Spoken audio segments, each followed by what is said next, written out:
ਨਮਸਕਾਰ ਖਬਰਾਂ ਦੇ ਇਸ ਬੁਲੇਟਿਨ ਵਿੱਚ ਤੁਹਾਡਾ ਸਵਾਗਤ ਹੈ। ਮੈਂ ਹਾਂ ਤਰਨਜੀਤ ਕੌਰ। ਪਹਿਲਾਂ ਪੇਸ਼ ਨੇ ਚੁਣਵੀਆਂ ਖਬਰਾਂ। ਪ੍ਰਧਾਨ ਮੰਤਰੀ ਨਰਿੰਦਰ ਮੋਦੀ ਨੇ ਆਪਣੇ ਆਕਾਸ਼ਵਾਣੀ ਦੇ ਮਨ ਕੀ ਬਾਤ ਪ੍ਰੋਗਰਾਮ ਵਿੱਚ ਕਿਹਾ ਹੈ ਕਿ ਵੱਡੀਆਂ ਚੁਣੌਤੀਆਂ ਨਾਲ ਭਾਰਤ ਦੀ ਜਿੱਤ ਦਾ ਸੰਕਲਪ ਵੀ ਵੱਡਾ ਹੋਇਆ ਹੈ। ਉਨ੍ਹਾਂ ਮਹਾਮਾਰੀ ਦੀ ਰੋਕਥਾਮ ਵਿੱਚ ਜੁਟੇ ਡਾਕਟਰਾਂ, ਨਰਸਾਂ ਤੇ ਪਹਿਲੀ ਕਤਾਰ ਦੇ ਯੋਧਿਆਂ ਵੱਲੋਂ ਕੀਤੀ ਜਾ ਰਹੀ ਦਿਨ-ਰਾਤ ਸੇਵਾ ਦੀ ਸ਼ਲਾਘਾ ਕੀਤੀ। ਪ੍ਰਧਾਨ ਮੰਤਰੀ ਨੇ ਕਿਹਾ ਕਿ ਦੇਸ਼ ਦੇ ਵਿਗਿਆਨੀਆਂ, ਮਾਹਿਰਾਂ ਤੇ ਯੋਧਿਆਂ ਦੀ ਬਦੌਲਤ ਭਾਰਤ ਨੇ ਆਕਸੀਜਨ ਦੀ ਘਾਟ ਅਤੇ ਟੈਸਟਿੰਗ ਜਿਹੀਆਂ ਚੁਣੌਤੀਆਂ ਲਈ ਸਫਲਤਾਪੂਰਵਕ ਕੰਮ ਕੀਤਾ। ਪ੍ਰਧਾਨ ਮੰਤਰੀ ਮੋਦੀ ਨੇ ਮਹਾਮਾਰੀ ਦੇ ਦੌਰ ਵਿੱਚ ਖੇਤੀਬਾੜੀ ਸੈਕਟਰ ਵੱਲੋਂ ਕੀਤੀ ਗਈ ਪ੍ਰਗਤੀ ਦੀ ਵੀ ਪ੍ਰਸ਼ੰਸਾ ਕੀਤੀ।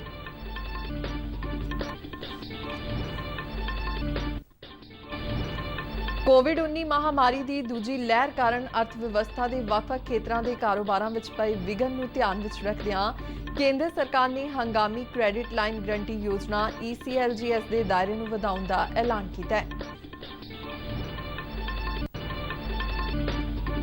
ਕੋਰੋਨਾ ਦੀ ਦੂਜੀ ਲਹਿਰ ਦੌਰਾਨ ਭਾਰਤੀ ਰੇਲ ਵੱਲੋਂ ਹੁਣ ਤੱਕ ਦੇਸ਼ ਦੇ 15 ਸੂਬਿਆਂ ਵਿੱਚ 21,392 ਮੀਟ੍ਰਿਕ ਟਨ ਤਰਲ ਮੈਡੀਕਲ ਆਕਸੀਜਨ ਪਹੁੰਚਾਈ ਗਈ। ਕੇਂਦਰੀ ਸਿਹਤ ਮੰਤਰਾਲਾ ਅਨੁਸਾਰ ਬੀਤੇ 24 ਘੰਟਿਆਂ ਦੌਰਾਨ ਦੇਸ਼ ਵਿੱਚ 1,65,553 ਨਵੇਂ ਕੋਰੋਨਾ ਮਾਮਲੇ ਦਰਜ। ਬੀਤੇ ਦਿਨ 2,76,309 ਕੋਰੋਨਾ ਮਰੀਜ਼ ਸਿਹਤਯਾਬ ਹੋਏ।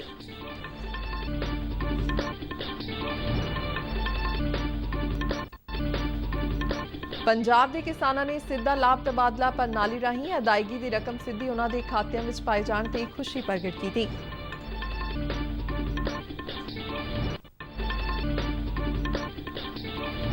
ਤੇ ਮੁੱਖ ਮੰਤਰੀ ਕੈਪਟਨ ਅਮਰਿੰਦਰ ਸਿੰਘ ਨੇ ਸਾਬਕਾ ਮੰਤਰੀ ਸੁਰਜੀਤ ਕੌਰ ਕਾਲਕਰ ਦੇ ਅਕਾਲ ਚਲਾਣੇ ਤੇ ਦੁੱਖ ਪ੍ਰਗਟਾਇਆ ਹੈ। ਤੇ ਹੁਣ ਖਬਰਾਂ ਵਿਸਥਾਰ ਨਾਲ। ਪ੍ਰਧਾਨ ਮੰਤਰੀ ਨਰਿੰਦਰ ਮੋਦੀ ਨੇ ਕਿਹਾ ਕਿ ਚੁਣੌਤੀ ਜਿੰਨੀ ਵੀ ਵੱਡੀ ਹੋਵੇ, ਭਾਰਤ ਦਾ ਜਿੱਤ ਦਾ ਸੰਕਲਪ ਵੀ ਓਨਾ ਵੱਡਾ ਰਿਹਾ ਹੈ।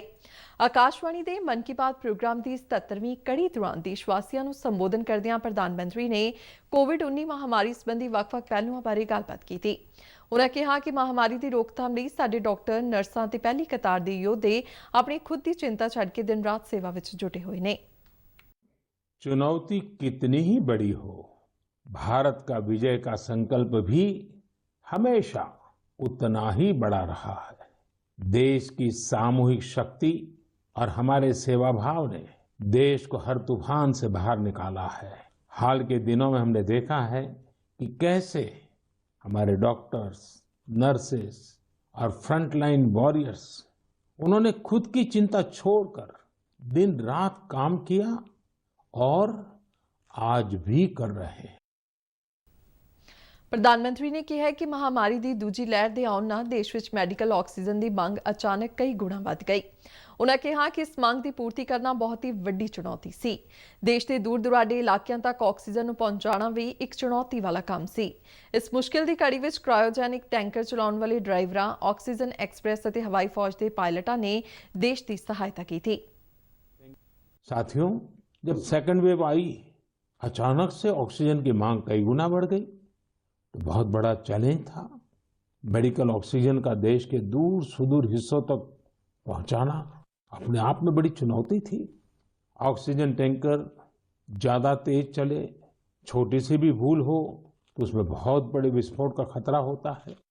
इंडस्ट्रियल ऑक्सीजन का उत्पादन करने वाले काफी प्लांट देश के पूर्वी हिस्सों में हैं।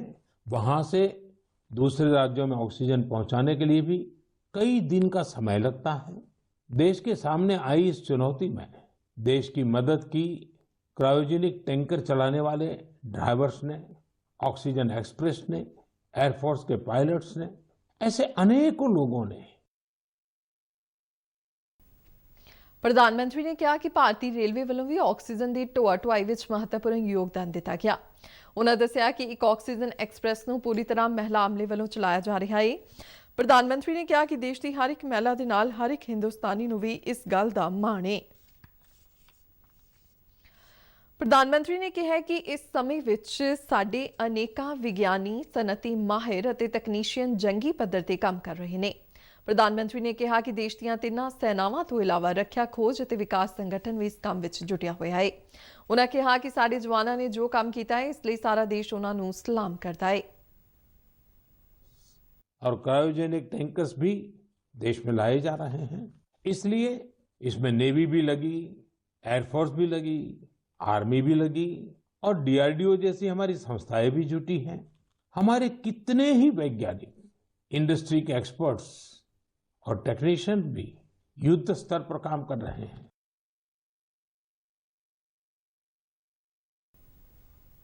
ਪ੍ਰਧਾਨਮੰਤਰੀ ਨੇ ਕਿਹਾ ਕਿ ਅਜਿਹੀ ਆਲਮੀ ਚੁਣੌਤੀ ਦਾ ਕਿਸੇ ਵੀ ਕੋਲ ਤਜਰਬਾ ਨਹੀਂ ਸੀ, ਪਰ ਇਸ ਦੇ ਪਿੱਛੇ ਦੇਸ਼ ਸੇਵਾ ਦੀ ਭਾਵਨਾ ਤੇ ਇੱਕ ਸੰਕਲਪ ਸ਼ਕਤੀ ਕੰਮ ਕਰ ਰਹੀ ਹੈ।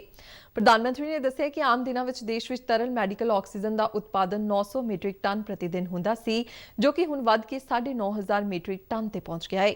ਉਨ੍ਹਾਂ ਕਿਹਾ ਕਿ ਮਹਾਮਾਰੀ ਦੀ ਸ਼ੁਰੂਆਤ ਵੇਲੇ ਦੇਸ਼ ਵਿੱਚ ਕੇਵਲ ਇੱਕ ਹੀ ਟੈਸਟਿੰਗ ਲੈਬ ਸੀ, ਪਰ ਹੁਣ 2,500 ਤੋਂ ਵੱਧ ਲੈਬਾਂ ਇੱਕ ਦਿਨ ਵਿੱਚ 20 ਲੱਖ ਤੋਂ ਵੱਧ ਟੈਸਟ ਕਰ ਰਹੀਆਂ ਨੇ।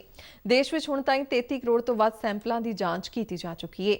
ਪ੍ਰਧਾਨ ਮੰਤਰੀ ਨਰਿੰਦਰ ਮੋਦੀ ਨੇ ਕਿਹਾ ਕਿ ਅੱਜ ਦੇ ਦਿਨ ਸਰਕਾਰ ਦੇ 7 ਸਾਲ ਪੂਰੇ ਹੋਣ ਦਾ ਵੀ ਸਮਾਂ ਹੈ। ਇਹਨਾਂ ਸਾਲਾਂ ਵਿੱਚ ਦੇਸ਼ ਸਬਕਾ ਸਾਥ, ਸਬਕਾ ਵਿਕਾਸ, ਸਬਕਾ ਵਿਸ਼ਵਾਸ ਦੇ ਮੰਤਰ ਤੇ ਚੱਲਿਆ ਹੈ। ਉਨ੍ਹਾਂ ਕਿਹਾ ਕਿ ਹੁਣ ਭਾਰਤ ਆਪਣੇ ਖਿਲਾਫ ਸਾਜ਼ਿਸ਼ ਕਰਨ ਵਾਲਿਆਂ ਨੂੰ ਮੂੰਹ ਤੋੜ ਜਵਾਬ ਦਿੰਦਾ ਹੈ ਤਾਂ ਸਾਡਾ ਆਤਮ ਵਿਸ਼ਵਾਸ ਹੋਰ ਵੀ ਵੱਧਦਾ ਹੈ। ਪ੍ਰਧਾਨ ਮੰਤਰੀ ਨੇ ਕੇਂਦਰ ਵਿੱਚ ਸਰਕਾਰ ਦੇ 7 ਵਰ੍ਹੇ ਪੂਰੇ ਹੋਣ ਤੇ ਵੱਖ-ਵੱਖ ਪ੍ਰਾਪਤੀਆਂ ਦਾ ਵੀ ਜ਼ਿਕਰ ਕੀਤਾ। इन वर्षों में देश सबका साथ, सबका विकास, सबका विश्वास के मंत्र पर चला है। देश की सेवा में हर क्षण समर्पित भाव से हम सभी ने काम किया है। मुझे कई साथियों ने पत्र भेजे हैं और कहा है कि मन की बात में 7 साल की हमारी आपकी इस साझी यात्रा पर भी चर्चा करूं। ਖੇਤੀਬਾੜੀ ਦਾ ਜ਼ਿਕਰ ਕਰਦਿਆਂ ਪ੍ਰਧਾਨ ਮੰਤਰੀ ਨੇ ਕਿਹਾ ਕਿ ਮਹਾਮਾਰੀ ਦੇ ਇਸ ਦੌਰ ਵਿੱਚ ਖੇਤੀ ਅਰਥਚਾਰੇ ਨੇ ਆਪਣੇ ਆਪ ਨੂੰ ਕਾਫੀ ਹੱਦ ਤੱਕ ਸੁਰੱਖਿਅਤ ਰੱਖ ਕੇ ਪ੍ਰਗਤੀ ਕੀਤੀ ਹੈ। ਉਨ੍ਹਾਂ ਕਿਹਾ ਕਿ ਇਸ ਦੌਰਾਨ ਸਾਡੇ ਕਿਸਾਨਾਂ ਨੇ ਰਿਕਾਰਡ ਉਤਪਾਦਨ ਕੀਤਾ ਹੈ ਅਤੇ ਰਿਕਾਰਡ ਖਰੀਦ ਵੀ ਕੀਤੀ ਗਈ ਹੈ। ਉਨ੍ਹਾਂ ਦੱਸਿਆ ਕਿ ਕਈ ਥਾਵਾਂ ਤੇ ਕਿਸਾਨਾਂ ਨੂੰ ਸਰੋਂ ਦੀ ਫਸਲ ਲਈ ਘੱਟੋ-ਘੱਟ ਸਮਰਥਨ ਮੁੱਲ ਤੋਂ ਵੀ ਜ਼ਿਆਦਾ ਅਦਾਇਗੀ ਕੀਤੀ ਗਈ ਹੈ। ਪ੍ਰਧਾਨ ਮੰਤਰੀ ਨੇ ਦੇਸ਼ ਦੇ ਵੱਖ-ਵੱਖ ਹਿੱਸਿਆਂ ਦੇ ਕਿਸਾਨਾਂ ਦੀਆਂ ਪ੍ਰਾਪਤੀਆਂ ਦਾ ਜ਼ਿਕਰ ਕਰਦਿਆਂ ਕਿਹਾ ਹੈ ਕਿ ਦੇਸ਼ ਦੇ ਕਿਸਾਨ ਕਈ ਖੇਤਰਾਂ ਵਿੱਚ ਨਵੀਆਂ ਵਿਵਸਥਾਵਾਂ ਦਾ ਲਾਭ ਲੈ ਕੇ ਕਮਾਲ ਕਰ ਰਹੇ ਨੇ। किसानों ने रिकॉर्ड उत्पादन किया तो इस बार देश ने रिकॉर्ड फसल खरीदी भी की है। इस बार कई जगहों पर तो सरसों के लिए किसानों को एमएसपी से भी ज्यादा भाव मिला है। रिकॉर्ड खाद्यान्न उत्पादन की वजह से ही हमारा देश हर देशवासी को संबल प्रदान कर पा रहा है। ਪ੍ਰੋਗਰਾਮ ਦੇ ਅੰਤ ਵਿੱਚ ਪ੍ਰਧਾਨ ਮੰਤਰੀ ਨੇ ਕਿਹਾ ਕਿ ਆਲਮੀ ਮਹਾਮਾਰੀ ਦਰਮਿਆਨ ਭਾਰਤ ਸੇਵਾ ਤੇ ਸਹਿਯੋਗ ਦੇ ਸੰਕਲਪ ਨਾਲ ਅੱਗੇ ਵਧ ਰਿਹਾ ਹੈ। ਉਨ੍ਹਾਂ ਕਿਹਾ ਕਿ ਅਸੀਂ ਮਹਾਮਾਰੀ ਦੀ ਪਹਿਲੀ ਲਹਿਰ ਵਿੱਚ ਵੀ ਪੂਰੇ ਹੌਂਸਲੇ ਨਾਲ ਲੜਾਈ ਲੜੀ ਸੀ ਅਤੇ ਇਸ ਵਾਰ ਵੀ ਚੱਲ ਰਹੀ ਲੜਾਈ ਵਿੱਚ ਭਾਰਤ ਜੇਤੂ ਹੋਵੇਗਾ। ਪ੍ਰਧਾਨ ਮੰਤਰੀ ਨੇ ਨਾਗਰਿਕਾਂ ਨੂੰ 2 ਗਜ ਦੀ ਦੂਰੀ, ਮਾਸਕ ਪਹਿਨਣ ਅਤੇ ਵੈਕਸੀਨ ਲਗਵਾਉਣ ਦੀ ਅਪੀਲ ਕਰਦਿਆਂ ਅਵੇਸਲੇ ਨਾ ਹੋਣ ਦੀ ਸਲਾਹ ਦਿੱਤੀ। ਕੋਵਿਡ-19 ਮਹਾਮਾਰੀ ਦੀ ਦੂਜੀ ਲਹਿਰ ਕਾਰਨ ਅਰਥ ਵਿਵਸਥਾ ਦੇ ਵੱਖ-ਵੱਖ ਖੇਤਰਾਂ ਦੇ ਕਾਰੋਬਾਰਾਂ ਵਿੱਚ ਪਏ ਵਿਘਨ ਨੂੰ ਧਿਆਨ ਵਿੱਚ ਰੱਖਦਿਆਂ ਕੇਂਦਰ ਸਰਕਾਰ ਨੇ ਹੰਗਾਮੀ ਕ੍ਰੈਡਿਟ ਲਾਈਨ ਗਰੰਟੀ ਯੋਜਨਾ ECLGS ਦੇ ਦਾਇਰੇ ਨੂੰ ਵਧਾਉਣ ਦਾ ਐਲਾਨ ਕੀਤਾ ਹੈ। ਇਸ ਤਹਿਤ ਔਨ-ਸਾਈਟ ਆਕਸੀਜਨ ਉਤਪਾਦਨ ਪਲਾਂਟ ਸਥਾਪਿਤ ਕਰਨ ਲਈ ਹਸਪਤਾਲਾਂ, ਨਰਸਿੰਗ ਹੋਮ, ਕਲੀਨਿਕਾਂ ਤੇ ਮੈਡੀਕਲ ਕਾਲਜਾਂ ਨੂੰ 2 ਕਰੋੜ ਰੁਪਏ ਤੱਕ ਦੇ ਕਰਜ਼ੇ ਲਈ 100% ਗਰੰਟੀ ਕਵਰ ਤੋਂ ਇਲਾਵਾ ਵਿਆਜ ਦਰ ਦੀ ਸੀਮਾ 7.5% ਕੀਤੀ ਗਈ ਹੈ। ਕਰਜ਼ਾ ਲੈਣ ਵਾਲੇ ਜੋ 5 ਮਈ 2021 ਦੇ RBI ਦਿਸ਼ਾ ਨਿਰਦੇਸ਼ਾਂ ਅਨੁਸਾਰ ਮੁੜ ਗਠਨ ਲਈ ਯੋਗ ਨੇ ਅਤੇ ਜਿਨ੍ਹਾਂ ਨੇ 4 ਸਾਲ ਦੇ ਸਮੁੱਚੇ ਕਾਰਜਕਾਲ ਦੇ ECLGS ਇੱਕ ਤਹਿਤ ਕਰਜ਼ਾ ਲਿਆ ਸੀ, ਜਿਸ ਵਿੱਚ ਪਹਿਲੇ 12 ਮਹੀਨਿਆਂ ਦੌਰਾਨ ਸਿਰਫ ਵਿਆਜ ਚੁਕਾਉਣ ਦੇ ਨਾਲ ਬਾਅਦ ਦੇ 36 ਮਹੀਨਿਆਂ ਵਿੱਚ ਮੂਲ ਧਨ ਅਤੇ ਵਿਆਜ ਚੁਕਾਉਣ ਦਾ ਪ੍ਰਬੰਧ ਸ਼ਾਮਿਲ ਸੀ, ਹੁਣ ਉਹ ਆਪਣੇ ECLGS ਕਰਜ਼ੇ ਲਈ 5 ਸਾਲ ਦੀ ਮਿਆਦ ਦਾ ਲਾਭ ਉਠਾਉਣ ਦੇ ਸਮਰੱਥ ਹੋਣਗੇ। ਅਰਥਾਤ ਪਹਿਲੇ 24 ਮਹੀਨਿਆਂ ਲਈ ਸਿਰਫ ਵਿਆਜ ਚੁਕਾਉਣ ਦੇ ਨਾਲ ਬਾਅਦ ਦੇ 36 ਮਹੀਨਿਆਂ ਵਿੱਚ ਮੂਲ ਧਨ ਅਤੇ ਵਿਆਜ ਦੀ ਅਦਾਇਗੀ ਹੀ ਕਰਨੀ ਹੋਵੇਗੀ। ਭਾਰਤੀ ਰੇਲ ਨੇ ਸਾਰੇ ਅੜਿੱਕਿਆਂ ਨੂੰ ਪਾਰ ਕਰਦਿਆਂ ਤੇ ਨਵੇਂ ਹੱਲ ਕੱਢ ਕੇ ਕਰੋਨਾ ਮਹਾਮਾਰੀ ਦੀ ਦੂਜੀ ਲਹਿਰ ਦੌਰਾਨ ਦੇਸ਼ ਦੇ ਵੱਖ-ਵੱਖ ਸੂਬਿਆਂ ਵਿੱਚ ਤਰਲ ਮੈਡੀਕਲ ਆਕਸੀਜਨ ਪਹੁੰਚਾਉਣਾ ਜਾਰੀ ਰੱਖਿਆ ਹੈ। ਭਾਰਤੀ ਰੇਲ ਵੱਲੋਂ ਹੁਣ ਤੱਕ ਦੇਸ਼ ਦੇ ਵੱਖ-ਵੱਖ ਸੂਬਿਆਂ ਵਿੱਚ 1274 ਤੋਂ ਵੱਧ ਟੈਂਕਰਾਂ ਰਾਹੀਂ 21,392 ਮੀਟ੍ਰਿਕ ਟਨ ਤਰਲ ਮੈਡੀਕਲ ਆਕਸੀਜਨ ਪਹੁੰਚਾਈ ਗਈ। ਜ਼ਿਕਰਯੋਗ ਹੈ ਕਿ 313 ਆਕਸੀਜਨ ਐਕਸਪ੍ਰੈਸ ਰੇਲ ਗੱਡੀਆਂ ਨੇ ਵੱਖ-ਵੱਖ ਸੂਬਿਆਂ ਵਿੱਚ ਇਹ ਸਹਾਇਤਾ ਪਹੁੰਚਾਈ। ਅੱਜ 5 ਆਕਸੀਜਨ ਐਕਸਪ੍ਰੈਸ ਗੱਡੀਆਂ 23 ਟੈਂਕਰਾਂ ਵਿੱਚ 406 ਮੀਟ੍ਰਿਕ ਟਨ ਤੋਂ ਵੱਧ ਤਰਲ ਮੈਡੀਕਲ ਆਕਸੀਜਨ ਲੈ ਕੇ ਰਵਾਨਾ ਹੋਈਆਂ। ਹਰਿਆਣਾ ਤੇ ਕਰਨਾਟਕ ਵਿੱਚ ਤਰਲ ਮੈਡੀਕਲ ਆਕਸੀਜਨ ਦੀ ਡਿਲੀਵਰੀ 2-2 ਹਜ਼ਾਰ ਮੀਟ੍ਰਿਕ ਟਨ ਤੋਂ ਪਾਰ ਹੋ ਗਈ ਹੈ, ਜਦਕਿ ਤਾਮਿਲਨਾਡੂ ਤੇ ਤੇਲੰਗਾਨਾ ਵਿੱਚ ਆਕਸੀਜਨ एक्सप्रैस राਹੀਂ 1800 ਮੀਟ੍ਰਿਕ ਟਨ ਦੀ ਡਿਲੀਵਰੀ ਹੋਈ। ਆਕਸੀਜਨ ਐਕਸਪ੍ਰੈਸ ਨੇ 24 ਅਪ੍ਰੈਲ ਨੂੰ ਮਹਾਰਾਸ਼ਟਰ ਵਿੱਚ 126 ਮੀਟ੍ਰਿਕ ਟਨ ਤਰਲ ਮੈਡੀਕਲ ਆਕਸੀਜਨ ਪਹੁੰਚਾਉਣ ਦੇ ਨਾਲ ਆਪਣਾ ਕੰਮ ਆਰੰਭਿਆ ਸੀ। ਭਾਰਤੀ ਰੇਲਵੇ ਇਹ ਕੋਸ਼ਿਸ਼ ਕਰ ਰਿਹਾ ਹੈ ਕਿ ਆਕਸੀਜਨ ਦੀ ਮੰਗ ਕਰਨ ਵਾਲੇ ਸੂਬਿਆਂ ਨੂੰ ਘੱਟੋ-ਘੱਟ ਸਮੇਂ ਵਿੱਚ ਵੱਧ ਤੋਂ ਵੱਧ ਆਕਸੀਜਨ ਪਹੁੰਚਾਈ ਜਾਵੇ।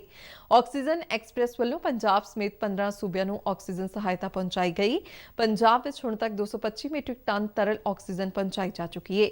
ਸੂਬੇ ਵਿੱਚ ਬਠਿੰਡਾ ਤੇ ਫਲੌਰ ਸ਼ਹਿਰਾਂ ਵਿੱਚ ਭਾਰਤੀ ਰੇਲਵੇ ਵੱਲੋਂ ਆਕਸੀਜਨ ਦੀ ਡਿਲੀਵਰੀ ਦਿੱਤੀ ਗਈ। ਭਾਰਤ ਵਿੱਚ ਕੋਰੋਨਾ ਮਾਮਲਿਆਂ ਵਿੱਚ ਕਮੀ ਦਾ ਰੁਝਾਨ ਲਗਾਤਾਰ ਜਾਰੀ ਹੈ। ਕੇਂਦਰੀ ਸਿਹਤ ਮੰਤਰਾਲਾ ਅਨੁਸਾਰ ਬੀਤੇ 24 ਘੰਟਿਆਂ ਦੌਰਾਨ ਦੇਸ਼ ਵਿੱਚ 1,65,553 ਨਵੇਂ ਕੋਰੋਨਾ ਮਾਮਲੇ ਦਰਜ ਹੋਏ, ਜੋ ਪਿਛਲੇ 45 ਦਿਨਾਂ ਵਿੱਚ ਸਭ ਤੋਂ ਘੱਟ ਨੇ। ਇਸ ਸਮੇਂ ਦੌਰਾਨ 3,460 ਕੋਰੋਨਾ ਮਰੀਜ਼ਾਂ ਦੀ ਮੌਤ ਹੋਈ, ਜਿਸ ਮਗਰੋਂ ਇਸ ਮਹਾਮਾਰੀ ਕਾਰਨ ਮਰਨ ਵਾਲਿਆਂ ਦਾ ਕੁੱਲ ਅੰਕੜਾ 3,25,972 ਤੇ ਪਹੁੰਚ ਗਿਆ ਹੈ। ਹੁਣ ਤੱਕ ਕੋਵਿਡ-19 ਤੋਂ 2,54,54,320 ਵਿਅਕਤੀ ਠੀਕ ਹੋਏ ਨੇ, ਜਦਕਿ ਬੀਤੇ ਦਿਨ 2,76,309 ਕੋਰੋਨਾ ਮਰੀਜ਼ ਸਿਹਤਯਾਬ ਹੋਏ, ਜਿਸ ਮਗਰੋਂ ਕੋਰੋਨਾ ਤੋਂ ਠੀਕ ਹੋਣ ਦੀ ਦਰ 91.25% ਤੇ ਪਹੁੰਚ ਗਈ ਹੈ। ਇਸ ਸਮੇਂ ਭਾਰਤ ਵਿੱਚ 21,14,508 ਐਕਟਿਵ ਕੋਰੋਨਾ ਮਾਮਲੇ ਨੇ, ਜੋ ਕੋਰੋਨਾ ਦੀ ਪੁਸ਼ਟੀ ਵਾਲੇ ਕੁੱਲ ਮਾਮਲਿਆਂ ਦਾ 7.58% ਬਣਦਾ ਹੈ। ਇਸੇ ਦੌਰਾਨ ਦੇਸ਼ ਵਿੱਚ ਕੋਰੋਨਾ ਤੋਂ ਬਚਾਅ ਲਈ ਟੀਕਾਕਰਨ ਮੁਹਿੰਮ ਤੇਜ਼ੀ ਨਾਲ ਜਾਰੀ ਹੈ। ਸਰਕਾਰੀ ਅੰਕੜਿਆਂ ਅਨੁਸਾਰ ਬੀਤੇ ਦਿਨ 30,35,749 ਲੋਕਾਂ ਦੇ ਟੀਕੇ ਲਗਾਏ ਗਏ ਅਤੇ ਹੁਣ ਤੱਕ ਦੇਸ਼ ਵਿੱਚ 21,20,66,614 ਕੋਰੋਨਾ ਟੀਕੇ ਲਗਾਏ ਜਾ ਚੁੱਕੇ ਨੇ। ਇਸ ਸਮੇਂ ਪੰਜਾਬ ਵਿੱਚ ਹਾੜੀ ਦੀ ਫਸਲ ਦੀ ਖਰੀਦ ਦਾ ਕੰਮ ਅੰਤਿਮ ਪੜਾਅ ਤੇ ਹੈ। ਇਸ ਵਾਰ ਪਹਿਲੀ ਵਾਰ ਕਿਸਾਨਾਂ ਨੂੰ ਕਣਕ ਦੀ ਖਰੀਦ ਦੀ ਰਕਮ ਦੀ ਸਿੱਧੀ ਅਦਾਇਗੀ ਉਹਨਾਂ ਦੇ ਖਾਤਿਆਂ ਵਿੱਚ ਪ੍ਰਾਪਤ ਹੋਈ, ਜਿਸ ਨਾਲ ਕਿਸਾਨਾਂ ਨੂੰ ਬਹੁਤ ਫਾਇਦਾ ਹੋਇਆ ਹੈ। ਫਰੀਦਕੋਟ ਜ਼ਿਲ੍ਹੇ ਦੇ ਪਿੰਡ ਗੋਂਡਾਰਾ ਦੇ ਕਿਸਾਨ ਬੁੱਧ ਸਿੰਘ ਅਤੇ ਮੁਕਤਸਰ ਜ਼ਿਲ੍ਹੇ ਦੇ ਪਿੰਡ ਕਿਲਿਆਵਾਲੀ ਦੇ ਕਿਸਾਨ ਜਤਿੰਦਰ ਸਿੰਘ ਨੇ ਆਪਣੇ ਖਾਤਿਆਂ ਵਿੱਚ ਅਦਾਇਗੀ ਦੀ ਰਕਮ ਆਉਣ ਤੇ ਖੁਸ਼ੀ ਜ਼ਾਹਿਰ ਕੀਤੀ ਅਤੇ ਸਰਕਾਰ ਦਾ ਧੰਨਵਾਦ ਕੀਤਾ। ਖਾਲਸਾ ਵਾਹਿਗੁਰੂ ਜੀ ਫਤਿਹ।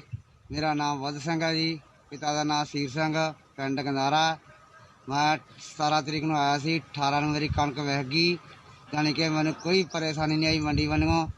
ਤੇ ਇਹ ਵਿੱਚ ਜਿਹੜੇ ਮੇਰੇ ਅਕਾਊਂਟ ਵਿੱਚ ਪੈਸੇ ਸੀ ਉਹ ਵੀ ਆ ਗਏ ਤੇ ਇਹ ਬਹੁਤ ਸਰਕਾਰ ਦਾ ਧੰਨਵਾਦ ਹੈ ਜੀ। ਮੈਂ ਜਤਿੰਦਰ ਸਿੰਘ ਸਾਨੂੰ ਬਲਵਿੰਦਰ ਸਿੰਘ ਆਪਣੀ ਕਣਕ ਮੰਡੀ ਕਿਲਿਆਵਾਲੀ ਵਿੱਚ ਲੈ ਕੇ ਆਇਆ ਸੀ। ਮੇਰੇ ਆੜਤੀਏ ਨੇ ਇੱਕ ਦਿਨ ਵਿੱਚ ਹੀ ਪੱਖਾ ਲਾ ਕੇ ਉਸ ਨੂੰ ਤੋਲ ਦਿੱਤਾ ਹੈ ਤੇ ਉਸ ਦੀ ਪੇਮੈਂਟ ਮੇਰੇ ਅਕਾਊਂਟ ਵਿੱਚ 48 ਘੰਟਿਆਂ ਵਿੱਚ ਹੀ ਆ ਗਈ ਹੈ। ਅਸੀਂ ਸਰਕਾਰ ਦੀ ਇਸ ਡਾਇਰੈਕਟ ਪੇਮੈਂਟ ਸਕੀਮ ਦਾ ਬਹੁਤ ਧੰਨਵਾਦ ਕਰਦੇ ਹਾਂ। ਸਾਰੇ ਕਿਸਾਨ ਭਰਾ ਇਸ ਸਰਕਾਰ ਦੀ ਸਕੀਮ ਤੋਂ ਬਹੁਤ ਖੁਸ਼ ਹਨ। ਟਾਂਡਾ ਵਿਧਾਨ ਸਭਾ ਹਲਕੇ ਤੋਂ ਲੰਮਾ ਸਮਾਂ ਵਿਧਾਇਕ ਵਜੋਂ ਨੁਮਾਇੰਦਗੀ ਕਰਨ ਵਾਲੇ ਸਾਬਕਾ ਮੰਤਰੀ ਸੁਰਜੀਤ ਕੌਰ ਕਾਲਕਰ ਦਾ ਸੰਖੇਪ ਬਿਮਾਰੀ ਮਗਰੋਂ ਅਚਾਨਕ ਦੇਹਾਂਤ ਹੋ ਗਿਆ। ਮੁੱਖ ਮੰਤਰੀ ਕੈਪਟਨ ਅਮਰਿੰਦਰ ਸਿੰਘ ਨੇ ਸੁਰਜੀਤ ਕੌਰ ਕਾਲਕਰ ਦੇ ਅਕਾਲ ਚਲਾਣੇ ਤੇ ਟਵੀਟ ਕਰਕੇ ਦੁੱਖ ਪ੍ਰਗਟ ਕੀਤਾ ਹੈ। ਉਨ੍ਹਾਂ ਕਿਹਾ ਕਿ ਤਜਰਬੇਕਾਰ ਨੇਤਾ ਬੀਬੀ ਸੁਰਜੀਤ ਕੌਰ ਕਾਲਕਰ ਦੇ ਦੇਹਾਂਤ ਦੀ ਖਬਰ ਸੁਣ ਕੇ ਉਨ੍ਹਾਂ ਨੂੰ ਦੁੱਖ ਹੋਇਆ ਹੈ। ਮੁੱਖ ਮੰਤਰੀ ਨੇ ਸੁਰਜੀਤ ਕੌਰ ਕਾਲਕਰ ਦੇ ਪਰਿਵਾਰ ਅਤੇ ਸਮਰਥਕਾਂ ਨਾਲ ਹਮਦਰਦੀ ਜਤਾਈ। ਪੰਜਾਬ, ਹਰਿਆਣਾ ਤੇ ਚੰਡੀਗੜ੍ਹ ਦੇ ਕਈ ਹਿੱਸਿਆਂ ਵਿੱਚ ਬੀਤੀ ਰਾਤ ਹਨੇਰੀ ਝੱਖੜ ਤੇ ਮੀਂਹ ਨੇ ਤਬਾਹੀ ਮਚਾਈ। ਚੰਡੀਗੜ੍ਹ ਵਿੱਚ ਕਈ ਥਾਈਂ ਮੌਸਮ ਖਰਾਬ ਹੋਣ ਕਰਕੇ ਬਿਜਲੀ ਗੁੱਲ ਰਹੀ। ਹੁਸ਼ਿਆਰਪੁਰ ਵਿੱਚ ਵੀ ਤੇਜ਼ ਹਨੇਰੀ ਕਾਰਨ ਤਾਰਾਂ ਤੇ ਦਰੱਖਤ ਡਿੱਗ ਪਏ, ਜਿਸ ਨਾਲ ਬਿਜਲੀ ਚਲੀ ਗਈ। ਮੋਹਾਲੀ ਤੇ ਪੰਚਕੂਲਾ ਵਿੱਚ ਵੀ ਕਈ ਥਾਈਂ ਦਰੱਖਤ ਉਖੜ ਜਾਣ ਕਾਰਨ ਸੜਕਾਂ ਤੇ ਆਵਾਜਾਈ ਪ੍ਰਭਾਵਿਤ ਹੋਈ। ਇਨ੍ਹਾਂ ਇਲਾਕਿਆਂ ਵਿੱਚ ਤੇਜ਼ ਹਵਾਵਾਂ ਤੇ ਭਾਰੀ ਮੀਂਹ ਪਿਆ। ਚੰਡੀਗੜ੍ਹ ਸਥਿਤ ਮੌਸਮ ਵਿਭਾਗ ਨੇ ਅੱਜ ਵੀ ਪੰਜਾਬ ਅਤੇ ਹਰਿਆਣਾ ਵਿੱਚ ਕਿਤੇ-ਕਿਤੇ ਵਰਖਾ ਹੋਣ ਦੇ ਨਾਲ 40 ਤੋਂ 50 ਕਿਲੋਮੀਟਰ ਫੀ ਘੰਟੇ ਦੀ ਰਫ਼ਤਾਰ ਨਾਲ ਹਨੇਰੀ ਝੱਖੜ ਝੁੱਲਣ ਦੀ ਭਵਿੱਖਬਾਣੀ ਕੀਤੀ ਹੈ। ਖੇਤਰ ਵਿੱਚ ਆਉਂਦੇ ਵੀਰਵਾਰ ਤੱਕ ਛੁੱਟ-ਪੁੱਟ ਜਾਂ ਟੁੱਟਵੀਆਂ ਥਾਵਾਂ ਤੇ ਵਰਖਾ ਹੋਣ ਦੀ ਭਵਿੱਖਬਾਣੀ ਕੀਤੀ ਗਈ ਹੈ। ਡੀਡੀ ਪੰਜਾਬੀ ਦੇ ਖਬਰਾਂ ਦੇ ਬੁਲੇਟਿਨ ਸਾਡੇ ਦਰਸ਼ਕ YouTube channel RNU DDK Jalandhar ਤੇ ਵੀ ਵੇਖ ਸਕਦੇ ਨੇ ਅਤੇ ਇਹ ਬੁਲੇਟਿਨ RNU ਜਲੰਧਰ ਦੇ ਟਵਿੱਟਰ ਹੈਂਡਲ ਅਤੇ Facebook ਪੇਜ ਤੇ ਉਪਲਬਧ ਨੇ। ਤੇ ਬੁਲੇਟਿਨ ਦੇ ਅਖੀਰ ਵਿੱਚ ਚੁਣਵੀਆਂ ਖਬਰਾਂ ਇੱਕ ਵਾਰ ਫਿਰ ਤੋਂ। ਪ੍ਰਧਾਨ ਮੰਤਰੀ ਨਰਿੰਦਰ ਮੋਦੀ ਨੇ ਆਪਣੇ ਆਕਾਸ਼ਵਾਣੀ ਦੇ ਮਨ ਕੀ ਬਾਤ ਪ੍ਰੋਗਰਾਮ ਵਿੱਚ ਕਿਹਾ ਹੈ ਕਿ ਵੱਡੀਆਂ ਚੁਣੌਤੀਆਂ ਨਾਲ ਭਾਰਤ ਦੀ ਜਿੱਤ ਦਾ ਸੰਕਲਪ ਵੀ ਵੱਡਾ ਹੋਇਆ ਹੈ। ਉਨ੍ਹਾਂ ਮਹਾਮਾਰੀ ਦੀ ਰੋਕਥਾਮ ਵਿੱਚ ਜੁਟੇ ਡਾਕਟਰਾਂ, ਨਰਸਾਂ ਤੇ ਪਹਿਲੀ ਕਤਾਰ ਦੀ ਯੋਧਿਆਂ ਵੱਲੋਂ ਕੀਤੀ ਜਾ ਰਹੀ ਦਿਨ-ਰਾਤ ਸੇਵਾ ਦੀ ਸ਼ਲਾਘਾ ਕੀਤੀ। ਪ੍ਰਧਾਨ ਮੰਤਰੀ ਨੇ ਕਿਹਾ ਕਿ ਦੇਸ਼ ਦੇ ਵਿਗਿਆਨੀਆਂ, ਮਾਹਿਰਾਂ ਤੇ ਯੋਧਿਆਂ ਦੀ ਬਦੌਲਤ ਭਾਰਤ ਨੇ ਆਕਸੀਜਨ ਦੀ ਘਾਟ ਅਤੇ ਟੈਸਟਿੰਗ ਜਿਹੀਆਂ ਚੁਣੌਤੀਆਂ ਲਈ ਸਫਲਤਾਪੂਰਵਕ ਕੰਮ ਕੀਤਾ। ਪ੍ਰਧਾਨ ਮੰਤਰੀ ਮੋਦੀ ਨੇ ਮਹਾਮਾਰੀ ਦੇ ਦੌਰ ਵਿੱਚ ਖੇਤੀਬਾੜੀ ਸੈਕਟਰ ਵੱਲੋਂ ਕੀਤੀ ਗਈ ਪ੍ਰਗਤੀ ਦੀ ਵੀ ਪ੍ਰਸ਼ੰਸਾ ਕੀਤੀ। ਕੋਵਿਡ-19 ਮਹਾਮਾਰੀ ਦੀ ਦੂਜੀ ਲਹਿਰ ਕਾਰਨ ਅਰਥ ਵਿਵਸਥਾ ਦੇ ਵੱਖ-ਵੱਖ ਖੇਤਰਾਂ ਦੇ ਕਾਰੋਬਾਰਾਂ ਵਿੱਚ ਪਏ ਵਿਘਨ ਨੂੰ ਧਿਆਨ ਵਿੱਚ ਰੱਖਦਿਆਂ ਕੇਂਦਰ ਸਰਕਾਰ ਨੇ ਹੰਗਾਮੀ ਕ੍ਰੈਡਿਟ ਲਾਈਨ ਗਰੰਟੀ ਯੋਜਨਾ ECLGS ਦੇ ਦਾਇਰੇ ਨੂੰ ਵਧਾਉਣ ਦਾ ਐਲਾਨ ਕੀਤਾ ਹੈ। ਕੋਰੋਨਾ ਦੀ ਦੂਜੀ ਲਹਿਰ ਦੌਰਾਨ ਭਾਰਤੀ ਰੇਲ ਵੱਲੋਂ ਹੁਣ ਤੱਕ ਦੇਸ਼ ਦੇ 15 ਸੂਬਿਆਂ ਵਿੱਚ 21,392 ਮੀਟ੍ਰਿਕ ਟਨ ਤਰਲ ਮੈਡੀਕਲ ਆਕਸੀਜਨ ਪਹੁੰਚਾਈ ਗਈ। ਕੇਂਦਰੀ ਸਿਹਤ ਮੰਤਰਾਲਾ ਅਨੁਸਾਰ ਬੀਤੇ 24 ਘੰਟਿਆਂ ਦੌਰਾਨ ਦੇਸ਼ ਵਿੱਚ 1,65,553 ਨਵੇਂ ਕੋਰੋਨਾ ਮਾਮਲੇ ਦਰਜ। ਬੀਤੇ ਦਿਨ 2,76,309 ਕੋਰੋਨਾ ਮਰੀਜ਼ ਸਿਹਤਯਾਬ ਹੋਏ। ਤੇ ਇਸ ਦੇ ਨਾਲ ਹੀ ਖਬਰਾਂ ਦਾ ਬੁਲੇਟਿਨ ਇੱਥੇ ਹੀ ਖਤਮ ਹੁੰਦਾ ਹੈ। ਇਜਾਜ਼ਤ ਦਿਓ। ਧੰਨਵਾਦ।